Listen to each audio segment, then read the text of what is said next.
It's not clinginess, it's a nervous system crying out. They say you're too much, too intense, too emotional, too needy.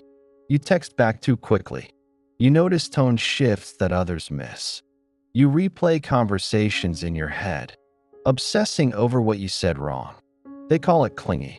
But what it really is fear. Not the kind of fear that screams, but the kind that waits quietly at the edges of your relationships, wondering when they'll start to fade. And here's the truth. You're not desperate for attention.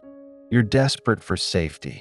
Because when you've been hurt enough, when love has felt like something you had to earn instead of receive, your nervous system learns to prepare for loss. It scans for signs of disconnection, reads silence like a warning, and interprets distance as danger.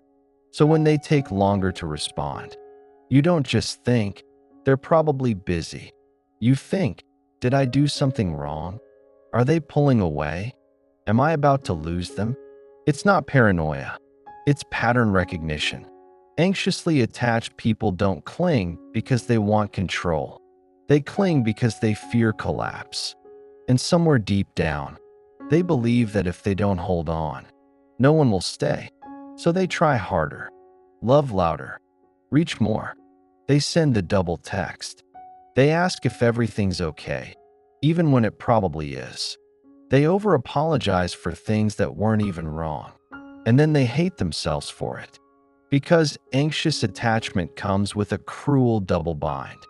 You feel you must do more to keep someone close, while simultaneously believing that doing too much is what will drive them away. So you toggle between silence and panic, distance and desperation, hoping something will make them stay. And when they don't understand, when they say things like, "You're overreacting," or "Why are you so insecure?" or "This is why I pull away," it confirms your deepest fear, that your need for closeness makes you unworthy of love. But listen carefully. You are not weak because you feel deeply. You are not broken because you crave connection. You are not too much. You are someone whose nervous system has been shaped by inconsistency. Someone whose early bonds taught them that love disappears without warning, that emotional safety is temporary, that affection is conditional. So your body learned to stay on high alert, to protect you from abandonment, before it could hurt again.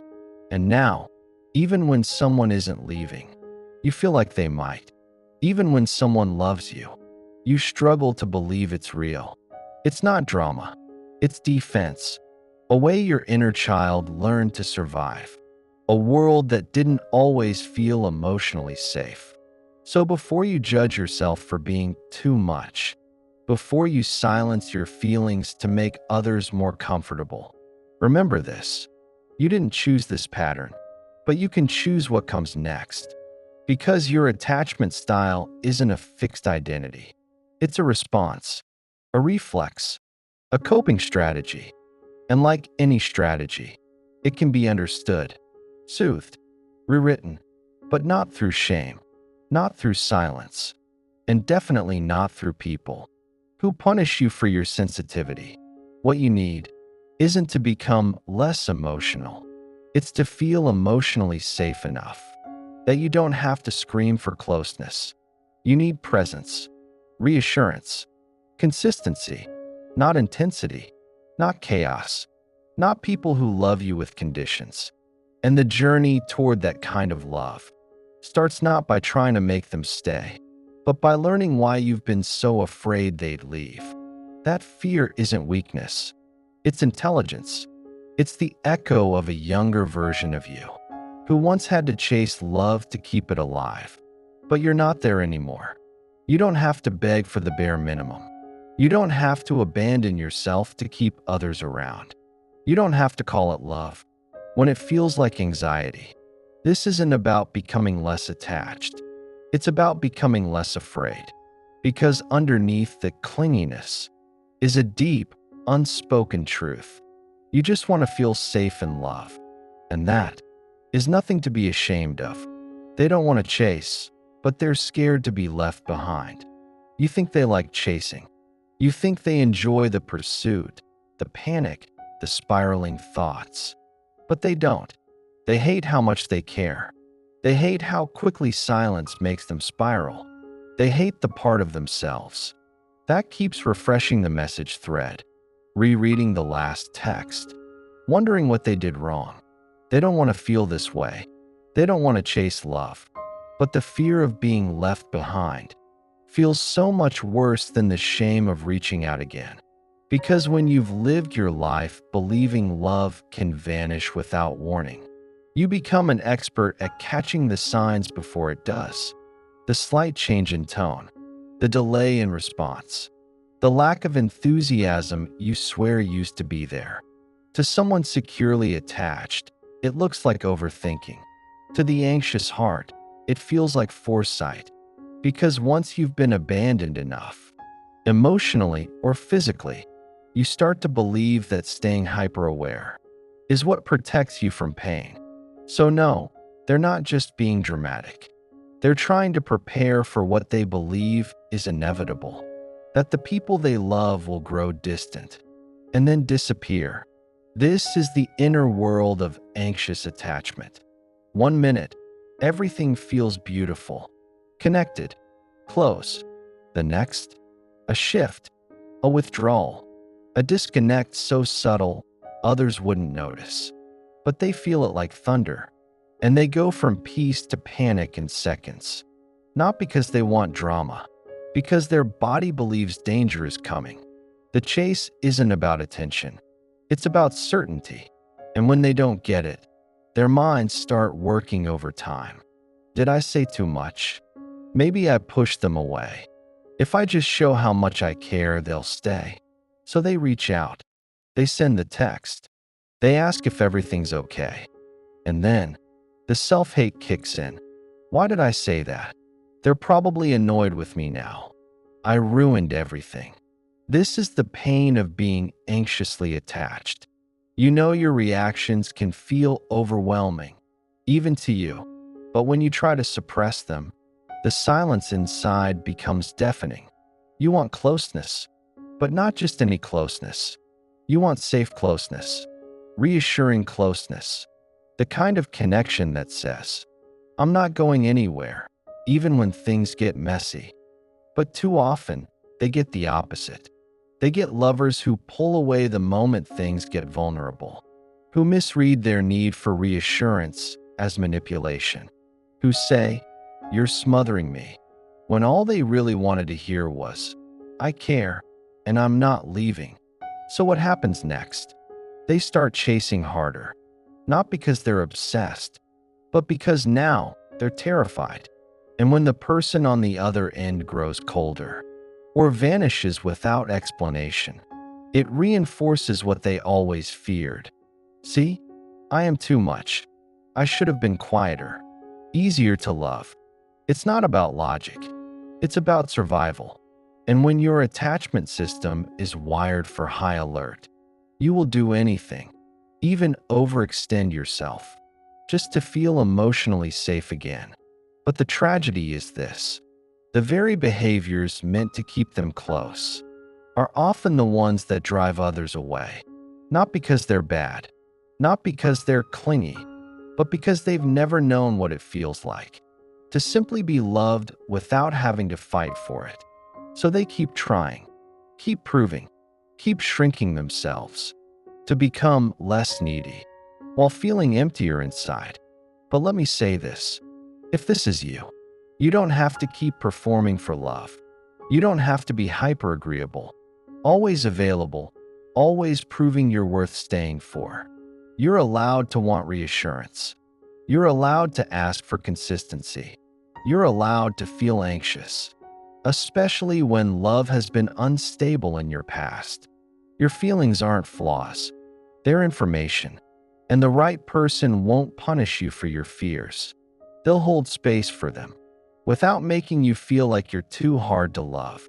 Because when someone really understands anxious attachment, they won't see neediness.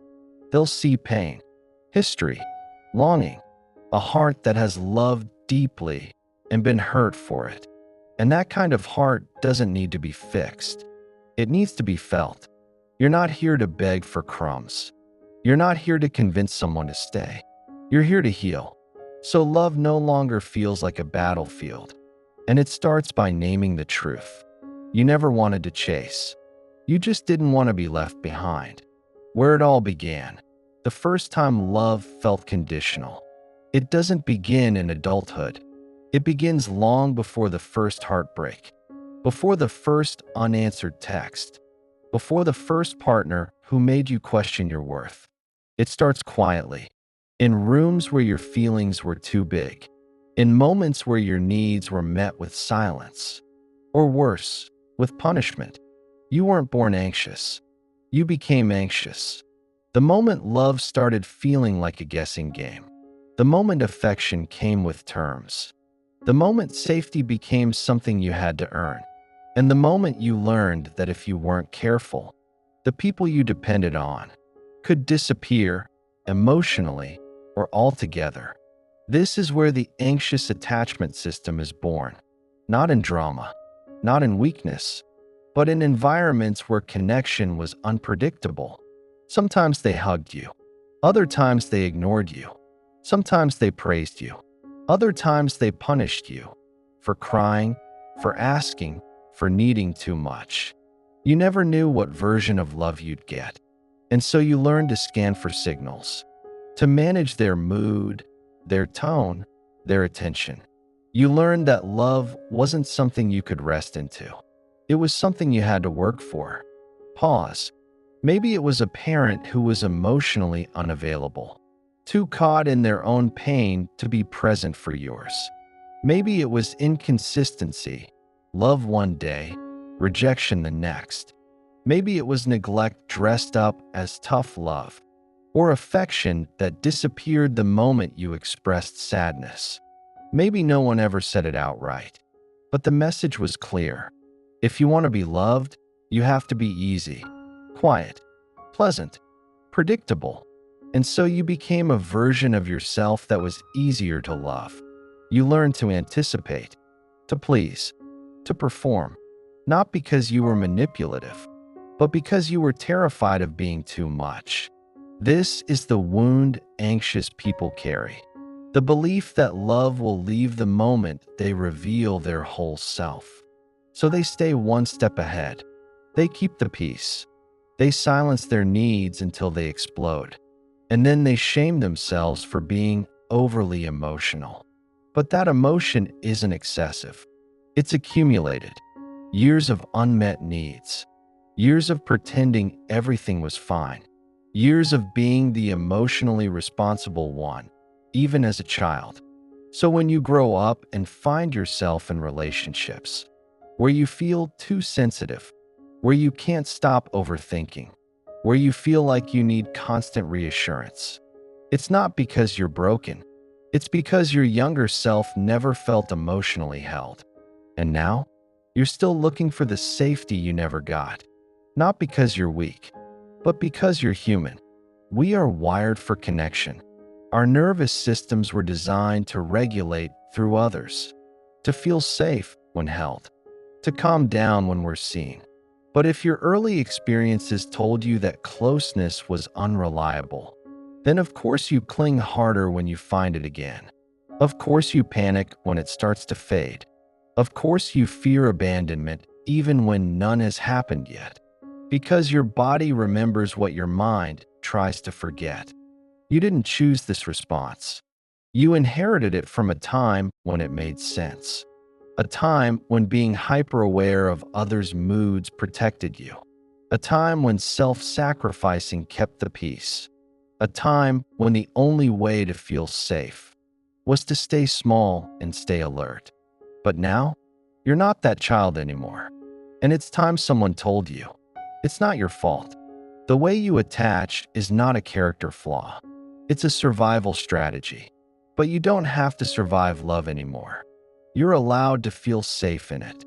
This is the shift. From asking, "Why am I like this?" to gently asking, "Who taught me I had to be this way?" And when you do that, When you peel back the shame and look at the roots, you begin to understand. It was never about being clingy. It was about being afraid. Afraid that if you didn't try hard enough, they'd leave. But the real healing begins when you realize this. Anyone who makes you earn your worth is only confirming the wound, not healing it.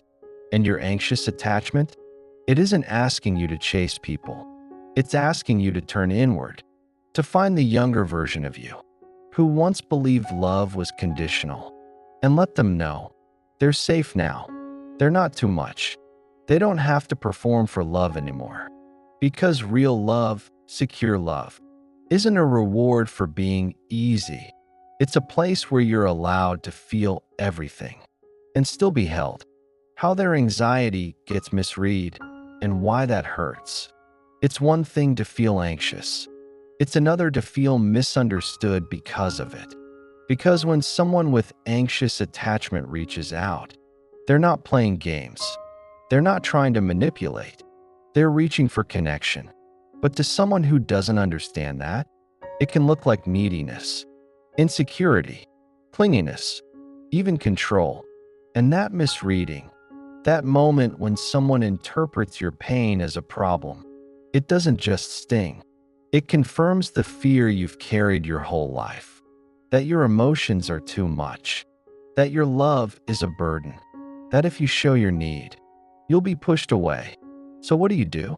You start shrinking, censoring, walking on emotional eggshells. You stop asking for reassurance, not because you don't need it, but because you're afraid they'll leave if you do.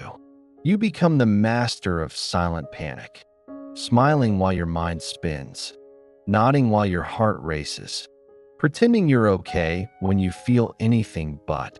You learn how to apologize for your existence without saying a word. The tragedy is this. Most anxiously attached people don't want constant attention. They want emotional safety. But when they try to communicate that need, especially in moments of fear or overwhelm, they're often met with coldness, dismissiveness, avoidance, or worse, accusations. You're so dramatic. You're overthinking again. I can't deal with this right now. And in that moment, the anxious heart shuts down, not because it doesn't care, but because it no longer feels safe to care out loud. This is how anxious attachment gets misread. What looks like control is often a desperate need for clarity. What looks like overreacting is often a nervous system flooded with fear. What looks like too much is usually a person who's been too alone for too long and is finally asking to be seen. But they don't say it that way. They don't always have the words. Because how do you explain that a one-word reply feels like abandonment in slow motion? How do you explain that a partner going quiet for a day feels like reliving every moment you were left emotionally unattended? How do you explain that the reason you seem so intense is because you care deeply, and that care was once met with punishment, withdrawal, or silence? The anxious person doesn't want to overwhelm you. They want to understand you. They don't want to lose themselves in you. They just want to know you won't disappear when they get vulnerable. And when they don't feel that safety, they start searching for it. In texts, in tone, in timing. It's not about obsessing. It's about surviving. But to someone who doesn't carry that fear, to someone who doesn't know what it's like to question their worth in every relationship, it can look excessive, so they pull away. And the anxious person learns, again, that asking for love can cost them the very thing they long for. This is where the wound deepens. Because now, it's not just about feeling anxious. It's about feeling ashamed for feeling anxious. And when shame enters the room, it silences everything. You stop asking. You stop expressing. You stop being you. And you begin to believe the lie that you have to tone yourself down to be worthy of staying. But let's be clear. There is nothing wrong with needing reassurance. There is nothing wrong with wanting clarity, closeness, and consistency. And there is nothing wrong with feeling anxious in a relationship, especially when your past has taught you that love can disappear without warning.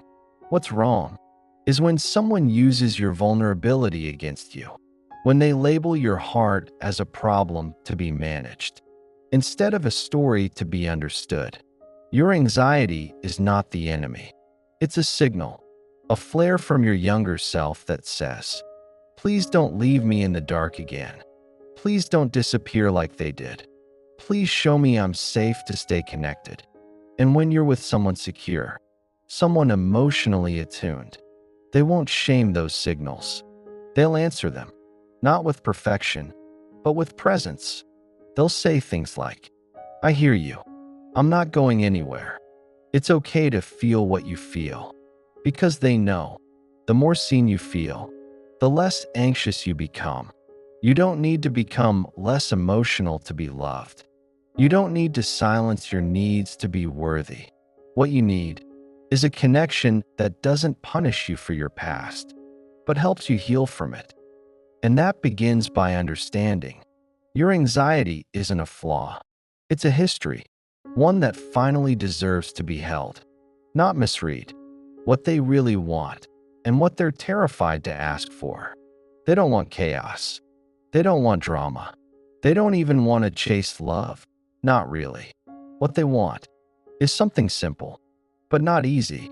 They want to feel safe to be themselves, to be soft without it being used against them, to be emotional without it being called too much, to be expressive without being made to feel like a burden.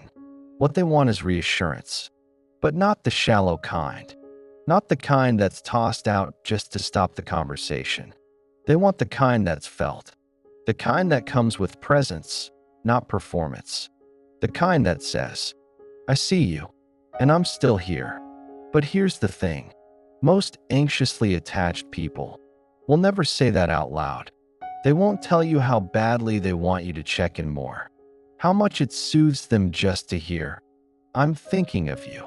They won't say how deeply they long for consistency, how calming it feels when you show up when you say you will. They won't say how exhausting it is to be in a constant state of emotional guessing. Why? Because they're terrified. Terrified that the moment they speak the full truth of what they need, you'll pull away, that you'll say it's too much, that you'll see them as fragile, that you'll leave, not in body, maybe, but in spirit. So instead they cope. They drop hints. They over-accommodate. They wait for you to just know. They monitor every subtle shift in energy, not because they want to play detective, but because experience has taught them that silence usually means disconnection. They rehearse text for too long. They second-guess their tone. They replay conversations in their head, wondering if they came across as too needy. But inside, there's a quiet ache. Will someone ever love me without making me feel ashamed for how I love back? What the anxious person is terrified to ask for is actually what every human being deserves: reliability, reciprocity, reassurance. They don't want you to fix everything. They just want to know you won't vanish when things feel hard. They don't want constant validation. They just want to feel emotionally safe in the relationship, to know that their feelings won't be minimized, mocked, or ignored. They want you to stay present when they're anxious, to meet them with calm, not criticism, to say things like, "It's okay, I understand why that would bother you," or "I care about how you're feeling, even if I don't fully get it yet." Because that is what soothes the anxiety, not the demand to calm down, but the invitation to feel safe enough to calm down. At their core, they're asking for emotional security, for steadiness, for the kind of love that doesn't punish vulnerability, but leans in when things get shaky. And ironically, the more they feel that kind of love, the less anxious they become, because anxious attachment isn't a permanent identity. It's a nervous system shaped by history. and it softens when it stops having to scan for danger. But that healing doesn't happen in isolation. It happens when someone finally says, "You don't have to earn my love by hiding your fear. You don't have to be easy to be worth staying for. I want to understand what makes you feel safe, not just tolerated." Because when you give someone with anxious attachment that kind of care, you're not enabling them. You're showing them what secure love actually looks like. You're reteaching their nervous system that love doesn't have to be unpredictable. That connection doesn't have to come at the cost of their dignity.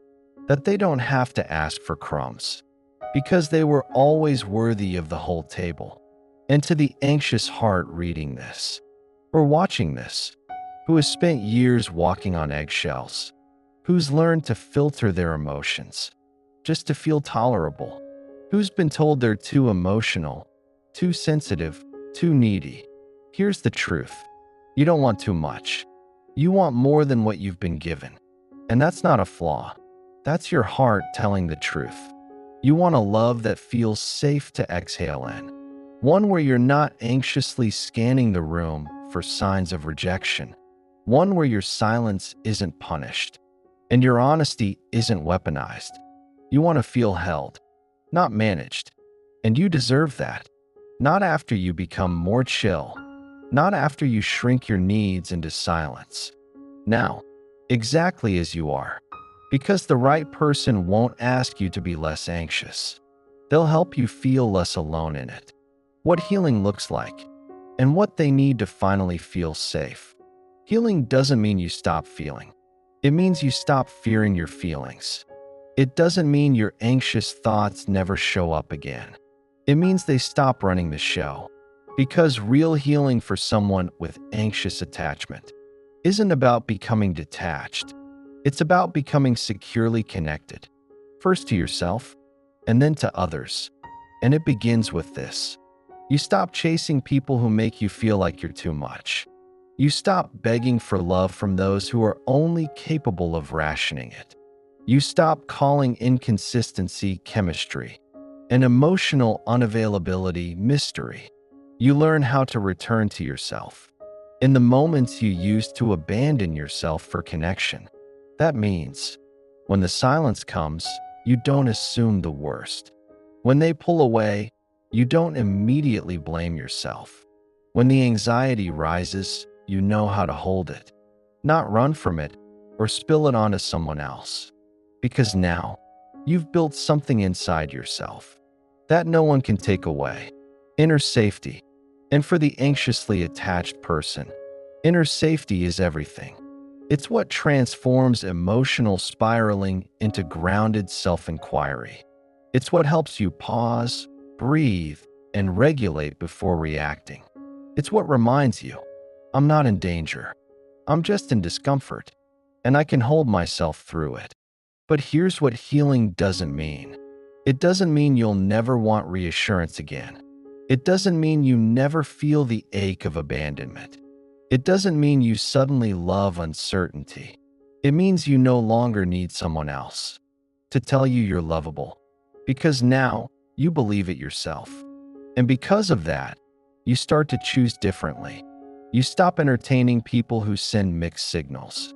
You stop explaining your worth to people committed to misunderstanding you.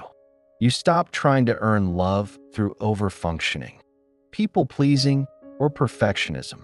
Instead, you protect your peace. You honor your boundaries. You speak your needs early, not after they've turned into resentment. And here's the beautiful irony. The more you heal, the less clingy you feel.